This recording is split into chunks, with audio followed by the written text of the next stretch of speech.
Hi friends, welcome to மா kitchen. இன்றைக்கி vegetable biryani எப்படி பண்ணுறதுன்னு பார்க்கலாம். ரொம்ப சிம்பிளாக ஈஸியாக பண்ணக்கூடிய ஒரு ரெசிபி தான் இது. இப்போ அதுக்கு தேவையான பொருட்கள் என்னென்னு சொல்கிறேங்க. இங்கே நான் ஒரு 2-3 வெங்காயத்தை நீளமாக கட் பண்ணி வச்சுக்கோங்க. 3 பச்சை மிளகாய் எடுத்துருக்குறேன். இது அரிசி குவான்டிட்டி 1.5 கப்பு எடுத்துருக்குங்க. இதில் 1.5 கப் எடுத்துருக்குங்க. நீங்கள் எந்த கப்பில் அளக்குறீங்களோ அதுக்கு தகுந்த மாதிரி எடுத்துக்கோங்க. அது நான் ஒரு 10 நிமிஷம் ஊற வச்சுட்டேன். அப்புறம் ஜீரக சம்பா ரைஸ் சொல்ல மறந்துட்டேன். ஜீரக சம்பா ரைஸ் தான் எடுத்துருக்குறேன். குட்டி குட்டியாக இருக்கும் இல்லைங்களா, அது நல்ல மணமாக இருக்கும். அந்த ரைஸ் தான் எடுத்துருக்குறேன். பாஸ்மதி ரைஸ் எடுக்கிறதா இருந்தாலும் எடுத்துருங்க. நான் இப்போ இது பண்ண போகிறேன். இப்போ இதில் 2 தக்காளி எடுத்துருக்கேங்க. ஆப்பிள் தக்காளி தான் இது. கொஞ்சோண்டு மல்லித்தலை, புதினா, அப்புறம் 1/4 டீஸ்பூன் மஞ்சத்தூள், ஒரு 1/4 டீஸ்பூன் தயிர். இதை அரைக்கிறதுக்கு சின்ன வெங்காயம் எடுத்துருக்கேங்க. ஒரு 4 வரமிளகாய் எடுத்துருக்குறேன். இது கூட சோம்பு, ஒரு பட்டை, 2 லவங்கு. இதை நைஸாக அரைச்சிடலாம். அப்புறம் இந்த ஆச்சி பிரியாணி மசாலா 2 டீஸ்பூன் போட்டுருங்க. கரெக்டாக நம்ம மிளகா போடுறோம், இருந்தாலும் 1/4 டீஸ்பூன் மிளகாத்தூள் போட்டுக்கலாம். ஒரு 1.5 டீஸ்பூன் மல்லித்தூள் போட்டுக்கலாம். உப்பு தேவையான அளவு. அப்புறம் இஞ்சி பூண்டு பேஸ்ட்டு ஒரு 2 டீஸ்பூன் போட்டுடலாம். இப்போ இது எப்படி பண்ணுறதுன்னு காமிக்கிறேன் நான். ஃப்ரெண்ட்ஸ், ஒரு பேன் வச்சுருக்குறேங்க. இதில் கொஞ்சோண்டு எண்ணெய் ஊற்றிடலாம். ஒரு கரண்டி எண்ணெய் ஊற்றிருக்குங்க. இதில் கொஞ்சம் பட்டர் போட்டுடலாம். பட்டர் இல்லைன்னா நெய் போட்டுடலாம். ஃப்ரெண்ட்ஸ், பட்டர் போடுறேங்க. இப்போ இதில் தாளிக்கிறதுக்கு நான் இது சொல்ல மறந்துட்டேன். பே லீஃபும் பட்டையும் ஸ்டார் நைஸ் இது 3 எடுத்து வச்சுருக்கேங்க. இதை ஆட் பண்ணிக்கலாம். கொஞ்சம் காயட்டும்.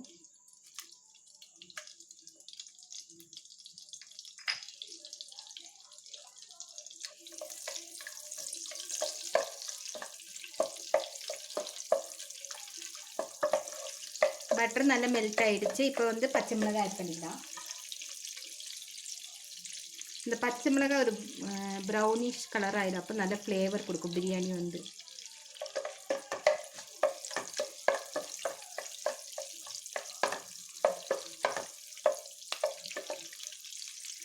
இப்போ பச்சை மிளகாயும் கலர் சேஞ்ச் ஆகிடுச்சு. நல்ல அரோமா வருது. இந்த ஸ்டேஜில் இந்த வெங்காயத்தை நல்ல ப்ரௌனிஷாக வறுத்துடலாம்.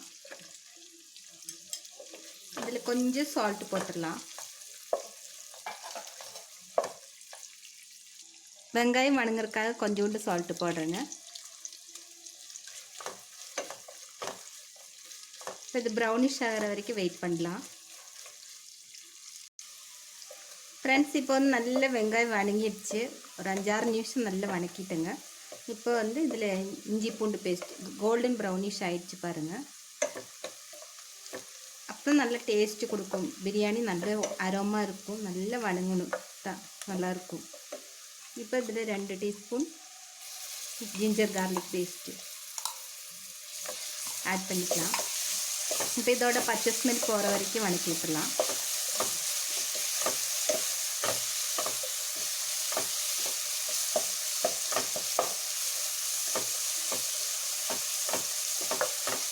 நல்ல அரோமா வருதுங்க. இப்போ தக்காளி அறுத்து வச்சுருக்கோம் இல்லைங்களா, கொஞ்சோண்டு புதினா கொஞ்சமாக போட்டால் போதும். புதினா நிறைய போட்டால் ஒரு மாதிரி ஸ்மெல்லு வித்தியாசமாயிடும். கொஞ்சோண்டு மல்லித்தலை.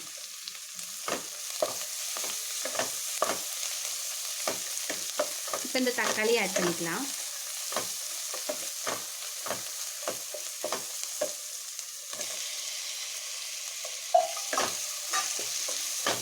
இப்போ நம்ம தக்காளி உடையிறதுக்காக கொஞ்சோண்டு மஞ்சத்தூள், 1/4 டீஸ்பூன் மஞ்சத்தூள், கொஞ்சமாக உப்பு போட்டுடலாம்.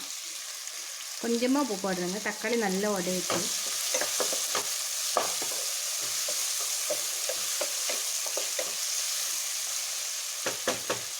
இப்போ இதில் மசாலா எல்லாம் ஆட் பண்ணிக்கலாம்.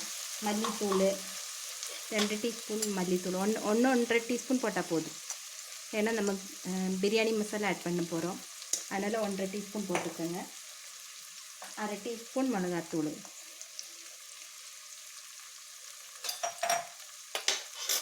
இந்த அரைச்சி வச்ச மசாலா, இந்த வெங்காயம், சோம்பு, பட்டை, கிராம்பு எல்லாம் அரைச்சி வச்சுருந்தோம் இல்லைங்களா, அந்த மசாலா ஆட் பண்ணிக்கலாம். அதோட பச்சை ஸ்மெல்லும் போகட்டும். இதை வணங்குறதுக்குள்ளே தக்காளி நல்லா உடஞ்சி வந்துடும்.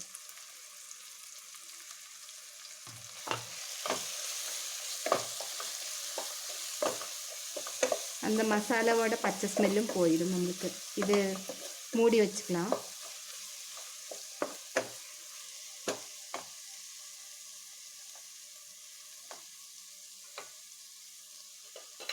தக்காளி நல்லா உடையிட்டுங்க, வெயிட் பண்ணலாம். ஓகே ஃப்ரெண்ட்ஸ், இப்போ நல்ல தக்காளியெல்லாம் உடஞ்சிடுச்சு. பார்க்கலாம். பாருங்க, எண்ணெயெல்லாம் வெளியே வந்திருக்கு. இந்த ஸ்டேஜில் வந்து 2 டீஸ்பூன் ஆச்சி பிரியாணி மசாலா எடுத்துருக்குறேங்க. நீங்கள் சக்தி எது வேணும் யூஸ் பண்ணிக்கலாம். எங்கிட்ட இந்த பிராண்டு தான் இருந்தது, அதனால் நான் இது எடுத்துருக்கேன். 2 டீஸ்பூன் போட்டிருக்கேங்க. இது லைட்டாக வதக்கி விட்டுடலாம். இதுவும் போட்டால் ரொம்ப காரமாக இருக்கும். அதனால் நீங்கள் பார்த்து மிளகாத்தூள் ஆட் பண்ணிக்கோங்க. பச்சை மிளகா ஆல்ரெடி போட்டிருக்கோம், 4 வரமிளகா அரைச்சி போட்டிருக்கோம். காய் அதாவது வெஜிடபிள்ஸ் போடும்போது கொஞ்சம் காரம் இருந்தால் தான் நல்லாயிருக்கும். அதனால தான் நான் கொஞ்சம் தூக்கலாக போட்டுக்குவேன். அப்போ தான் இங்கே எல்லாருக்கும் பிடிக்கும். இப்போ தயிர் 1/4 டம்ளர் ஊற்றிடலாம். இந்த தயிர் ஊற்றும் போது என்ன ஆகும்னா காரம் வந்து நம்மளுக்கு கம்மியாகும் கொஞ்சம். இதுலேருந்து கொஞ்சம் ஆயில் வெளியே வரட்டும், அது வரைக்கும் வெயிட் பண்ணலாம். கொஞ்சம் மசாலா ரோஸ் ஸ்மெல்லாம் போகட்டும். அப்புறம் நம்ம வந்து காய் வதக்கி விட்டுடலாம். காய் போட்டு வதக்கி விட்டுடலாம். இப்போ 2 நிமிஷம் ஆயிடுச்சு ஃப்ரெண்ட்ஸ். நல்ல ஆயிலெல்லாம் வெளியே வர ஆரம்பிச்சிருக்கு. மசாலா ரோஸ் ஸ்மெல் போயிடுச்சு. இப்போ இதில் வந்து நான் கொஞ்சம் கேரட்டு, பீட்ரூட்டு, பீன்ஸு, பட்டாணி எல்லாம் போடுறேன். கொஞ்சம் கொஞ்சமாக எடுத்துருக்குறேன். அதாவது ஒரு கேரட்டு, ஒரு 5-6 பீன்ஸு, ஒரு சின்ன பீஸு பீட்ரூட்டு, கொஞ்சம் 1 டேபிள் ஸ்பூன் அளவுக்கு பட்டாணி எடுத்துக்கிறேன். இது வாஷ் பண்ணி வச்சுருந்தேன். இப்போ இதை போட்டு வதக்கி விட்டுடலாம். நம்மளுக்கு பிரியாணிக்கு தகுந்த மாதிரி உப்பு போட்டுடலாம். கொஞ்சமாக உப்பு போட்டுடலாம். பார்த்துட்டு நம்ம வேணும்னா போட்டுக்கலாம். ஏன்னா ஆல்ரெடி 2 டைம்ஸ் போட்டிருக்கிறோம், போதும். இது இங்கே ரைஸ் எல்லாம் வேகும்போது கரெக்டாக இருக்கும். லாஸ்ட்டு வேணும்னா லெமன் புளிஞ்சு ஊற்றுங்க. நான் இது தம்மெல்லாம் பண்ணலை, அப்படியே தான் வேக வைக்க போகிறேன். இப்போ 2-3 நிமிஷம் நல்லா வணங்கினா காய் சீக்கிரம் சாஃப்டாக வெந்துடும். அதே மூடி வச்சுக்கலாம். ஃப்ரெண்ட்ஸ், ஒரு 2 நிமிஷம் ஆயிடுச்சு, பார்க்கலாம். நல்லா வணங்கிடுச்சு. இப்போ ரைஸ் ஆட் பண்ணிக்கலாம். நான் இது ரைஸ் ஆட் பண்ணிக்கலாம்.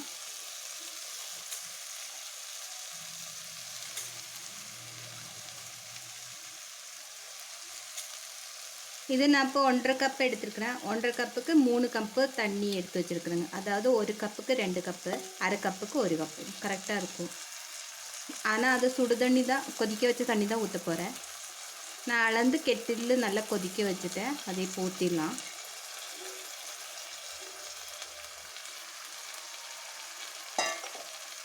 இந்த கிளறி விட்டுடலாம்.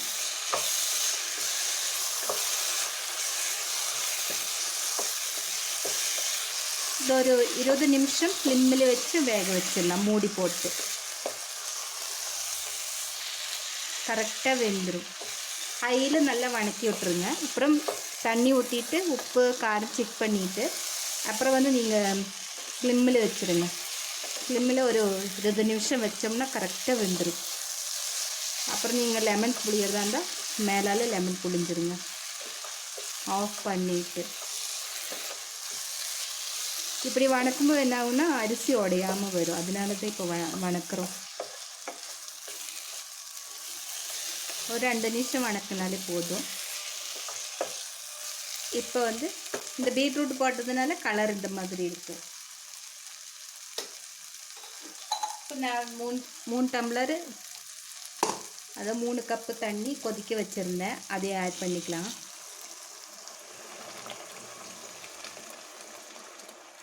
உப்பு காரம் செக் பண்ணிக்கோங்க.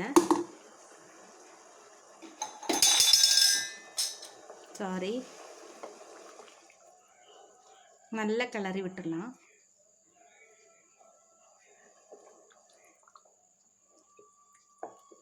டக்குன்னு அறுத்து வச்சிட்டோம்னா டக்குன்னு செஞ்சிடலாம் அந்த பிரியாணி. எனக்கு உப்பு காரம் கரெக்டாக இருக்குது. நான் இப்போ இது மூடி வச்சுட்டு ஸ்லிம் பண்ணிவிட்டு ஒரு 20 நிமிஷம் வேக வைக்க போகிறேன். 20 நிமிஷம் கழிச்சிட்டு உங்களுக்கு ஓப்பன் பண்ணி காமிக்கிறேங்க. ஃப்ரெண்ட்ஸ், இப்போ வந்து பிரியாணி ரெடி ஆகிடுச்சு. 20 நிமிஷம் ஆயிடுச்சு. ஓப்பன் பண்ணி பார்க்கலாம் வெந்திருக்கான்னு.